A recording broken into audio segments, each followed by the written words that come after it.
What's going on, guys? It's Greg here, aka NYPrepper. In this video, I want to read to you a story about Bigfoot, aka Sasquatch, aka Yeti, aka Yeren, aka Wildman, aka Gigantopithecus.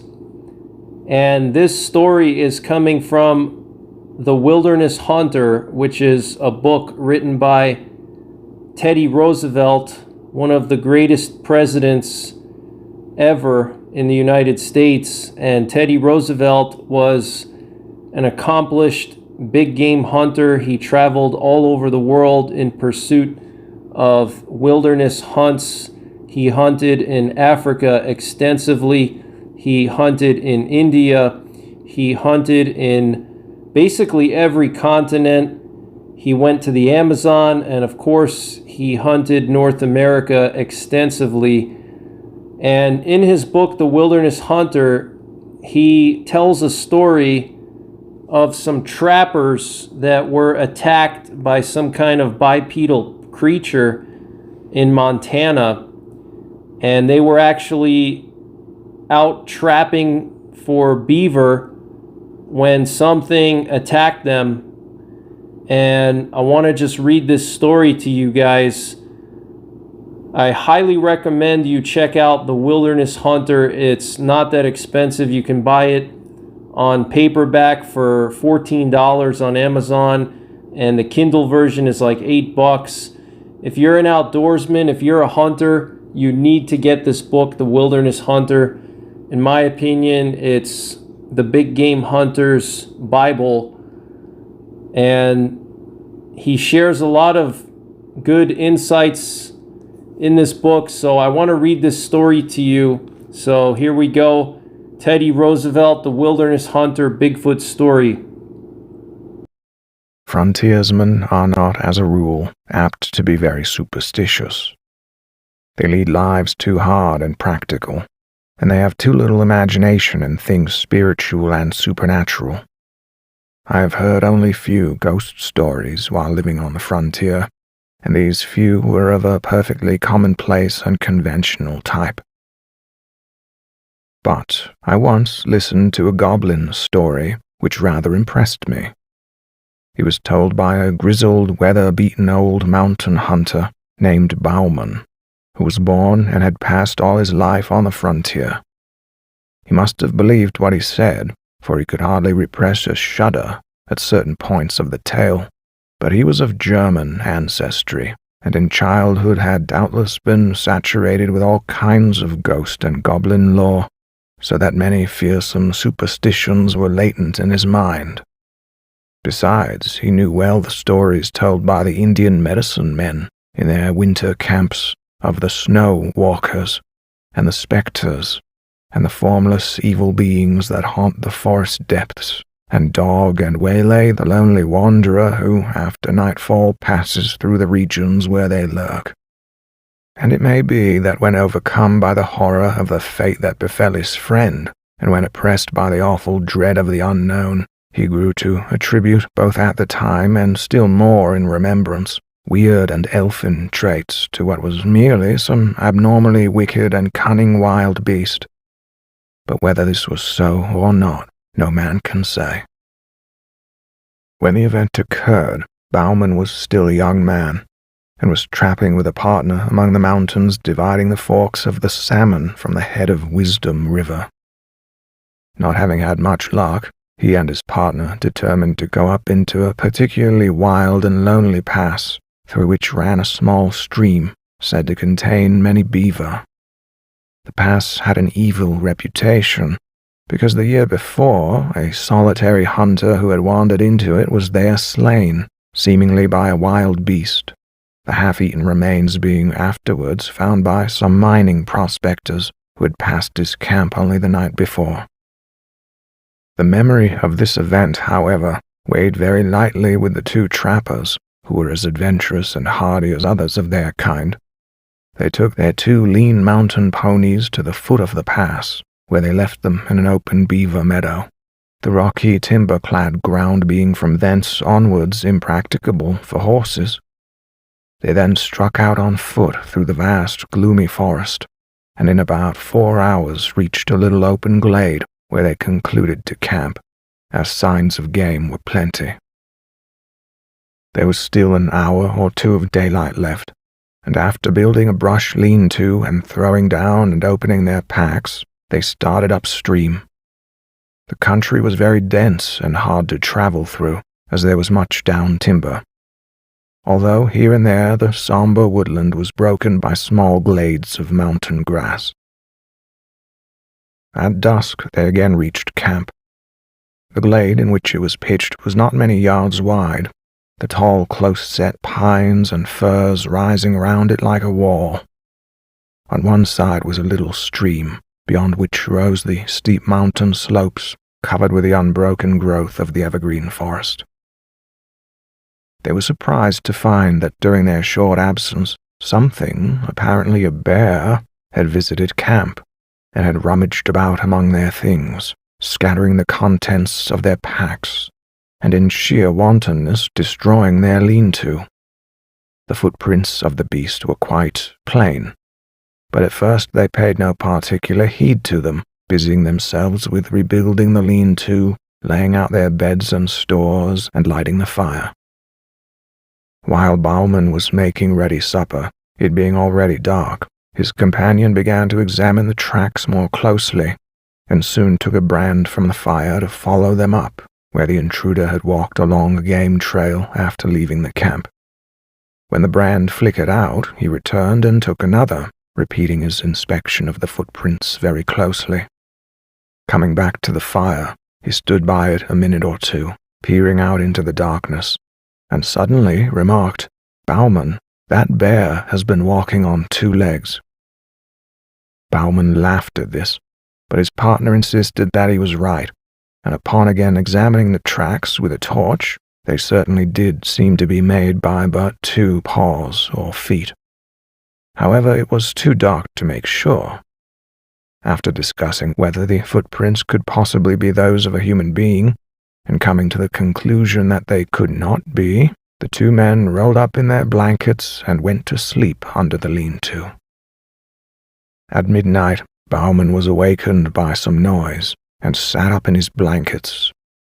As he did so, his nostrils were struck by a strong wild beast odor, and he caught the loom of a great body in the darkness at the mouth of the lean-to. Grasping his rifle, he fired at the vague, threatening shadow, but must have missed, for immediately afterwards he heard the smashing of the underwood as the thing, whatever it was, rushed off into the impenetrable blackness of the forest and the night. After this, the 2 men slept but little, sitting up by the rekindled fire, but they heard nothing more. In the morning they started out to look at the few traps they had set the previous evening, and to put out new ones. By an unspoken agreement they kept together all day, and returned to camp towards evening. On nearing it, they saw to their astonishment that the lean-to had been again torn down. The visitor of the preceding day had returned, and in wanton malice had tossed about their camp kit and bedding, and destroyed the shanty.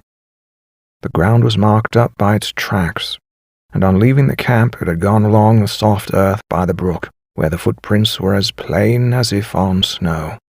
And after a careful scrutiny of the trail, it certainly did seem as if whatever the thing was, it had walked off on only 2 legs. The men, thoroughly uneasy, gathered a great heap of dead logs, and kept up a roaring fire throughout the night, one or the other sitting on guard most of the time. About midnight the thing came down through the forest opposite, across the brook, and stayed there on the hillside for nearly an hour. They could hear the branches crackle as it moved about, and several times it uttered a harsh, grating, long-drawn moan, a peculiarly sinister sound, yet it did not venture near the fire. In the morning, the 2 trappers, after discussing the strange events of the last 36 hours, decided that they would shoulder their packs and leave the valley that afternoon.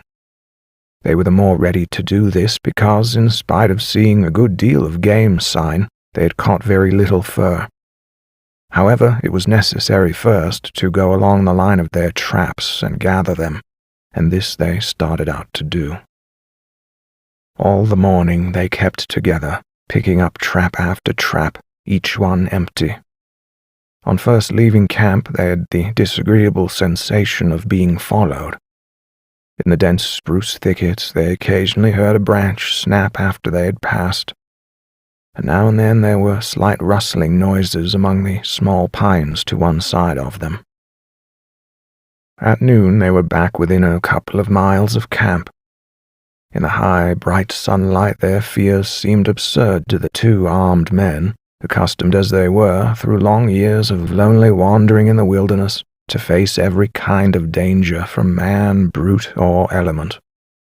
There were still 3 beaver traps to collect from a little pond in a wide ravine nearby.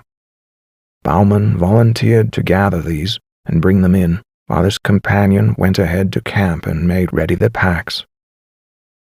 On reaching the pond, Bauman found 3 beaver in the traps, one of which had been pulled loose and carried into a beaver house. He took several hours in securing and preparing the beaver, and when he started homewards he marked with some uneasiness how low the sun was getting. As he hurried towards camp under the tall trees, the silence and desolation of the forest weighed on him. His feet made no sound on the pine needles, and the slanting sun rays striking through among the straight trunks made a gray twilight in which objects at a distance glimmered indistinctly. There was nothing to break the ghostly stillness, which, when there is no breeze, always broods over these somber primeval forests. At last he came to the edge of the little glade where the camp lay, and shouted as he approached it, but got no answer. The campfire had gone out, though the thin blue smoke was still curling upwards. Near it lay the packs, wrapped and arranged. At first Bauman could see nobody, nor did he receive an answer to his call. Stepping forward, he again shouted, and as he did so, his eye fell on the body of his friend, stretched beside the trunk of a great fallen spruce. Rushing toward it, the horrified trapper found that the body was still warm, but that the neck was broken, while there were 4 great fang marks in the throat. The footprints of the unknown beast creature, printed deep in the soft soil, told the whole story. The unfortunate man, having finished his packing, had sat down on a spruce log with his face to the fire and his back to the dense woods to wait for his companion. While thus waiting, his monstrous assailant, which must have been lurking nearby in the woods, waiting for a chance to catch one of the adventurers unprepared, came silently up from behind, walking with long, noiseless steps, and seemingly still on 2 legs. Evidently unheard, it reached the man and broke his neck by wrenching his head back with his forepaws while it buried its teeth in his throat. It had not eaten the body, but apparently had romped and gambled round it in an uncouth, ferocious glee, occasionally rolling over and over it, and had then fled back into the soundless depths of the woods. Bauman, utterly unnerved, and believing that the creature with which he had to deal was something either half-human or half-devil, some great goblin beast, abandoned everything but his rifle, and struck off at speed down the pass, not halting until he reached the beaver meadows where the hobbled ponies were still grazing. Mounting, he rode onwards through the night, until far beyond the reach of pursuit.